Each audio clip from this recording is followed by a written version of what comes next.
안녕하세요. 역사 돋보기 이왕입니다. 여러분, 칼국수 좋아하시나요? 칼국수의 역사를 알려드리기 위해 남대문 시장에 있는 칼국수 골목을 찾았습니다.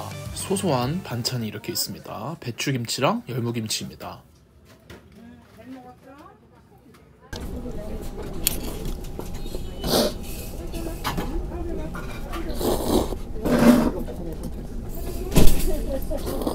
남대문 시장의 칼국수 골목은 칼국수를 포함해서 3종 음식을 세트로 내놓습니다. 그중 첫 번째 메뉴는 이렇게 빨갛게 양념한 쫄면입니다.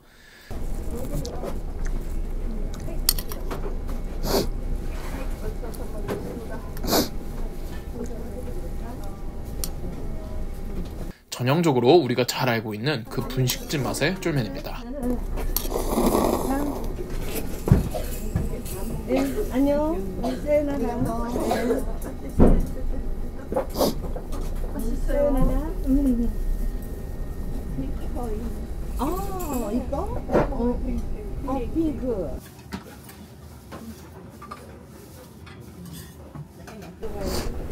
칼국수 세트의 두 번째 메뉴는 비빔밥 혹은 보리밥입니다.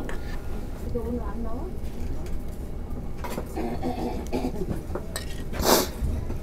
칼국수 골목에는 여러 점포들이 줄지어 있는데 가게에 따라 비빔밥 혹은 보리밥을 줍니다. 제가 간 곳은 이렇게 비빔밥을 줬습니다. 아니야. 빨리 주문 받아. 칼국수? 빨리 주문 받아. 여기. 워낙 많은 점포들이 칼국수 골목에 자리하고 있고 또 인터넷에 검색하시면 잘 알려진 곳들 위주로 집중적으로 나오기는 하는데 잘 알려진 곳들은 칼국수 골목 안쪽에 있어서 그 안쪽까지 가는 동안 다른 점포들의 호객을 물리치고 가는 게 참 힘듭니다. 저도 결국은 붙잡혀서 아무 곳이나 앉기는 했는데 뭐 비빔밥을 주냐 보리밥을 주냐 점포들별로 약간의 차이가 있기는 있지만 맛에서는 점포들별로 큰 차이가 나질 않습니다. 인터넷에서 자주 거론되는 곳만 가기보다는 맛에서 큰 차이가 없다면은 뭐 여러 곳을 가보는 게 먹자 골목이 활성화되는 길이겠죠. 어딜 가든 맛있는 칼국수 세트를 즐기실 수 있습니다.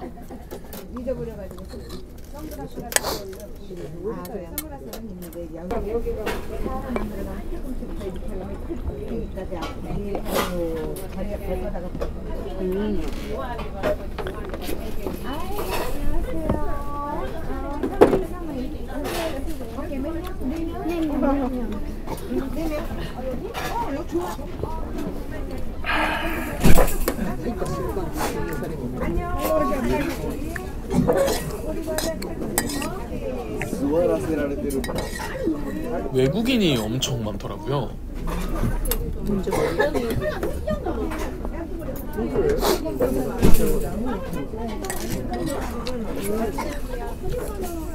와, 그냥 한입이네.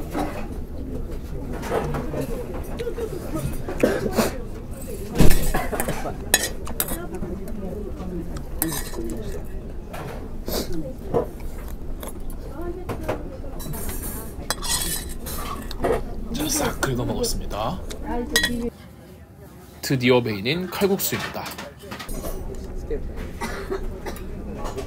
아까 쫄면과 비빔밥 그리고 칼국수까지 3종 세트가 채 10,000원도 안 하니 엄청 저렴한 걸 아시겠죠?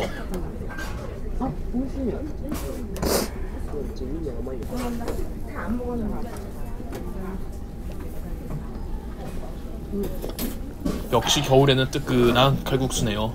몸에 다 녹습니다. 멸치 육수 향이 굉장히 강한 국물이고요. 냉면 넣어?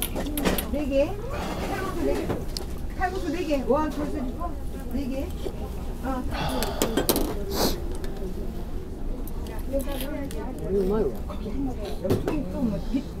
먹기 불편해. 거기가 편해.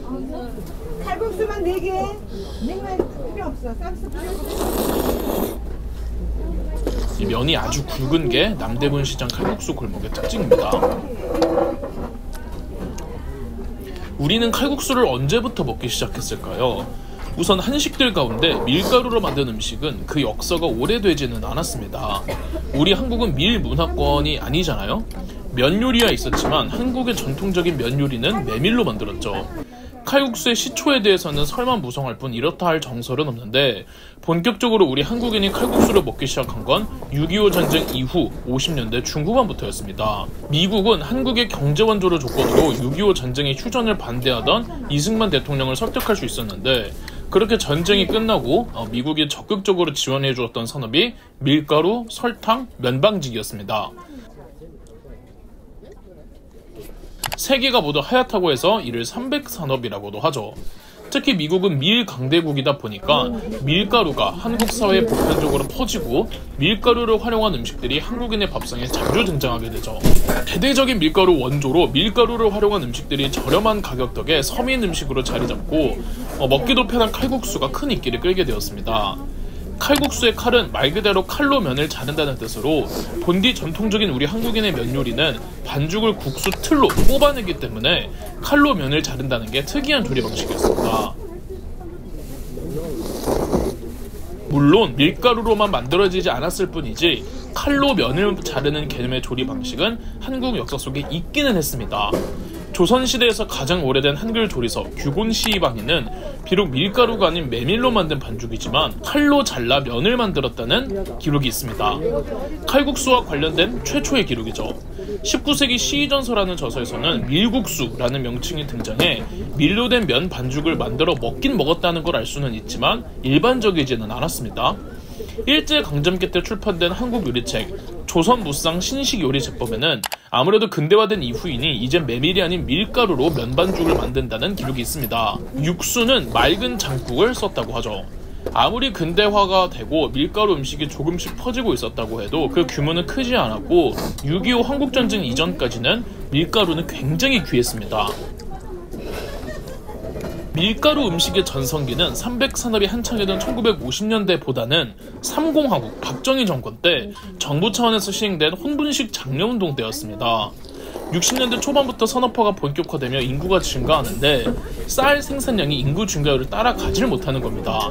쌀 가격이 폭등하니 삼공화국 정부는 1969년부터 혼분식 장려운동을 전개했습니다. 혼분식은 말 그대로 쌀이 아닌 밀가루로 된 음식들을 말합니다. 특정 요일에는 아예 쌀로 만든 음식 판매를 중지시키니 음식점 자영업자들은 쉬운 밀가루 음식 요식업에 몰려들었죠. 그렇다면 왜 남대문 시장에 칼국수 골목이 생겨났을까요? 6.25 한국전쟁이 끝나고 남대문 시장에서는 미군 부대에서 남긴 음식들로 음식을 조리하여 팔았다고 하는데 이때 미군 부대에서 나온 밀가루로 칼국수를 해먹으며 시작했다고 합니다. 남대문 시장의 칼국수 골목은 새벽 6시부터 장사를 시작하는데요. 제 생각에는 남대문 시장에 여러 상인들이 장사를 본격적으로 하기 전에 간단하게 먹을 만한 요리로 칼국수만한 곳이 또 없어서 칼국수를 찾다가 이 칼국수가 남대문 시장을 대표하는 먹거리로 자리 잡은 게 아닐까 합니다.